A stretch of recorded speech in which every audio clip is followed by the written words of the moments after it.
Sholat qadha itu normalnya tidak wajib. Normalnya secara fikih tidak wajib karena timingnya waktunya sudah kelewat. Misalnya anak SD atau SMP sekolah jam 2 siang datang jam 4 sore kan normalnya sudah nggak ada gunanya karena waktunya sudah selesai. Padahal sholat itu berwaktu. Tapi karena Nabi pernah qadha. Nabi itu pernah dan Nabi itu memang luar biasa. Pas qadha saja didesain nggak salah. Padahal mestinya qadha itu kan gimana gitu. Nabi itu sudah sekitar 3:30 lalu jam 3 bilang ke Bilal, Bilal saya ini ngantuk mau tidur. Dah tidur saja ya Rasulullah, saya ini mau sholat malam sampai subuh, tenang saja. Ya kalau gitu ikhla' lana lail, kamu jaga, iya tenang aja Nabi. Setelah sholat ternyata Bilal ketiduran juga. sampai sekitar jam 8 kalau 8:30, sampai tidak membangunkan kita kecuali kharrus samsi, sampai matahari panas. Bismillahirrahmanirrahim. Alhamdulillah bingung semua toh. Jadi yang saya mau katakan di sini adalah peristiwa-peristiwa furu'iyah itu memang Nabi didesain salah, bukan salah, didesain salah sehingga itu melahirkan hukum fikih. Nabi itu pernah sholat duhur, itu di riwayat Bukhari hanya 2 rakaat.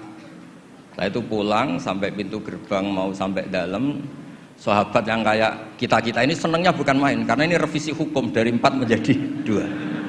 Senangnya minta ampun itu. Yang kayak saya lah, termasuk jenengan semua. Terus kemudian sahabat yang akabiru sahabat karena beretika gak berani negur, gak berani tanya. Tapi ada sahabat namanya Dzulyaden. Maksudnya menjelaskan dikatakan Pak Quraisy, yang dilakukan Nabi pun ada yang tidak dari wahyu dan itu bisa dengan arti didesain Allah salah untuk syariat. Akhirnya Nabi ditegur sama Dzulyaden, aku siroti sholatu amnasita ya Rasulullah. Apa ini sholat sekarang jadi 2, apa memang kau lupa? Nabi masih menjawab, kullu dzalika lam yakun, itu semua agak terjadi. Nabi kembali, tanya semua sahabat, ahaqqun ma qalahu Dzulyaden, apa benar yang dikatakan Dzulyaden? Semuanya bilang benar, tadi engkau sholat hanya 2 rakaat. Terus Nabi takbir lagi menambahkan 2 rakaat. Makanya terkenal di kalangan ahli tafsir, Nabi ngendikan ma kuntu ansa walakin unassa li as-sunnah. Saya ini tidak pernah lupa, tapi didesain Allah lupa supaya orang tahu kalau sholat lupa itu kayak apa. Alhamdulillah kita sering lupa jadi ya. Kedua itu peristiwa Nabi itu mau sholat, sudah mau takbir, sudah di mihrab. Kata Nabi, makanakum, kamu diam di sini aja. Nabi pulang. Setelah kembali ke masjid atau musola, yakturu ra'suhu ma'an, kelihatan habis mandi junub. Terus kata Nabi, oh ya tadi saya lupa belum mandi junub, makanya pulang terus mandi. Kata banyak kiai itu, kalau kita tidak akan Gus lupa itu. Ya lupa itu, maksudnya lupa mandinya apa lupa junubnya tidak tahu. Kata kiai yang bela Nabi, itu menunjukkan Nabi itu mesra. Mau sholat saja masih dapat jatah katanya. Nah kalau kiai kan tidak mesra, makanya tidak kalami itu katanya. Tapi intinya Nabi itu manusiawi sekali, dia pernah lupa sudah di itu. Kalau yang melakukan Pak Rektor mesti mikir apa ya nganti gitu. Pak Rektor sholat duhur 2 rakaat pasti mikir apa toh nganti lali kan gitu. Sebetulnya itu meraktekkan sunnah Rasul tadi benar.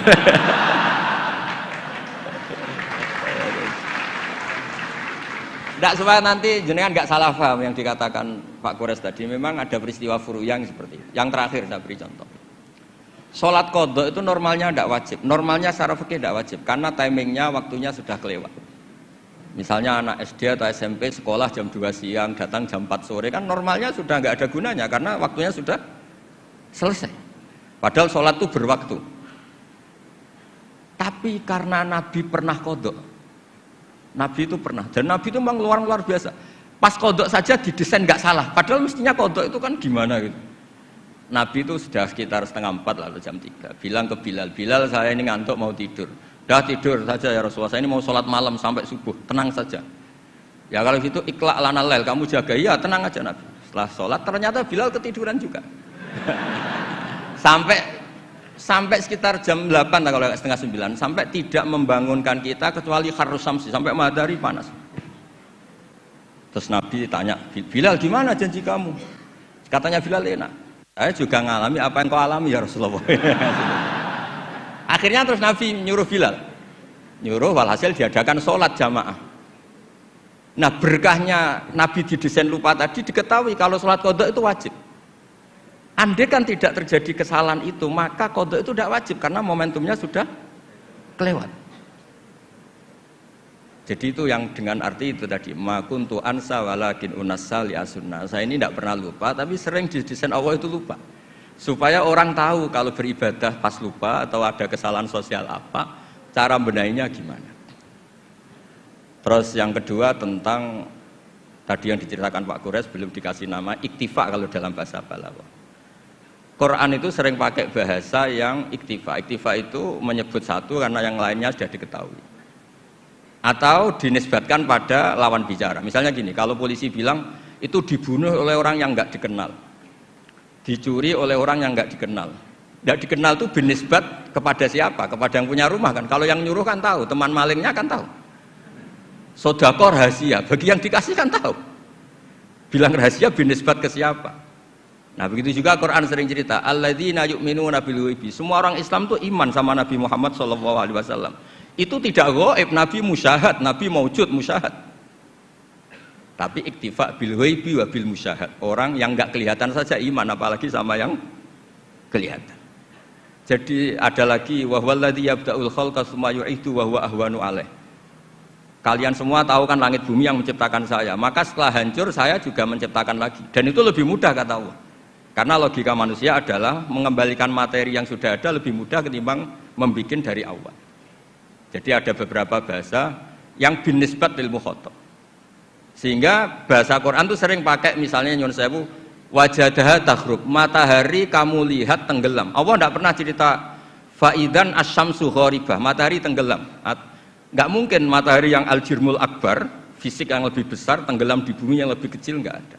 Tapi fi nazaril aini, menurut pandangan mata, matahari sekarang sudah tenggelam di gunung itu. Wajadaha taghrub. Nah, di ayat-ayat seperti ini Quran sangat fasih sekali, misalnya ngendikan watarul jibala tahsabuha jamidata wa hiya tamurru marras sahab. Wajadaha taghrub. Jadi kita mengatakan matahari tenggelam itu binisbat dengan ukuran mata kita melihat matahari tenggelam. Tapi hakikatnya tidak mungkin matahari yang lebih besar ketimbang bumi kemudian tenggelam di bumi. Nah makanya aturan-aturan tafsir yang dikatakan Pak Kures itu pilihannya dua. Kamu pura-pura nggak tahu saja sehingga GR jadi ahli tafsir. Atau ahli tafsir tugas karena UI butuh pusat studi tafsir terus ada yang daftar terus masuk gitu saja. Itu nggak ada ukurannya. Ukurannya pokoknya kroninya rektor masuk gitu.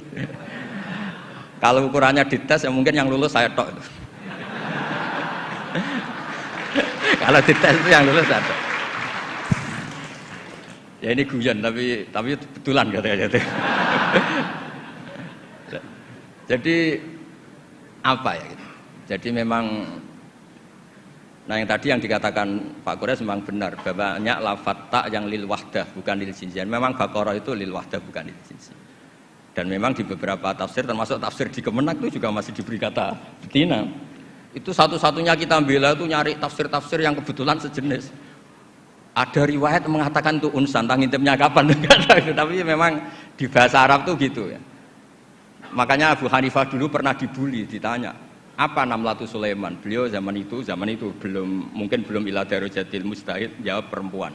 Alasannya qalat namlatun. Terus diingatkan sama ahli bahasa itu namlah li wahdatil jinsi karena dari kata ya ayuhan namlu ketika jenis pakai tanpa tak ya ayuhan namlu dkhulu masakinakum ketika sudah wahdah qalat namlatun. Makanya di antara argumentasinya Nabi Adam dulu nanti itu mau debat sama malaikat kan kata Allah kan wala taqrabu hadis syajarah, pohon itu berarti satu tok yang dilarang, yang lainnya boleh. Jadi itu masalah-masalah yang setidaknya karena Anda dengar dari Pak Kures, dari saya setidaknya bertobatlah. Kalau tidak ahlinya ya jangan ikut gitu. Itu aja berkahnya mengerti, kalau tidak mengerti itu ya itu. Jadi ya bertobat, kalau tobatnya diterima ya alhamdulillah, kalau enggak ya berharap diterima kapan-kapan. Nanti ini Pak Rektor biar ini di struktur UI itu atasan saya, tapi beliau sering ngaji sama saya, entah kuat yang mana, struktur guru sama supaya saling tawadhu itu karena kata Nabi, semua Nabi dikasih wahyu antawadhu hatta la yafkhara ahadun ala ahadin. Semuanya harus tawadhu sehingga ada orang yang saling sombong. Enggak apa-apa, ada kalah, ada menang enggak apa-apa, malah bagus. Ya gitu, saya pikir nanti pertanyaannya yang gampang-gampang ya, karena nanti kalau jenengan tanya yang sulit itu berarti nggak paham, masih kesulitan. Kalau tanya yang murah, mudah itu berarti Anda masih belum pinter. Coba nanti Anda milih aja. Abu Nawas pernah disuruh pidato. Dia nggak bisa pidato, disuruh pidato.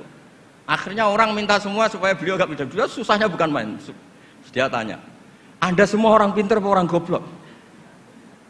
Kalau orang goblok butuh saya pidato nih. Kalau orang pinter nggak butuh. Akhirnya jawab, kita orang pinter. Ya sudah, wassalamualaikum warahmatullahi wabarakatuh. Supaya dia ada pidato. Ya terserah monggo jenengan milih yang pinter apa yang monggo Pak.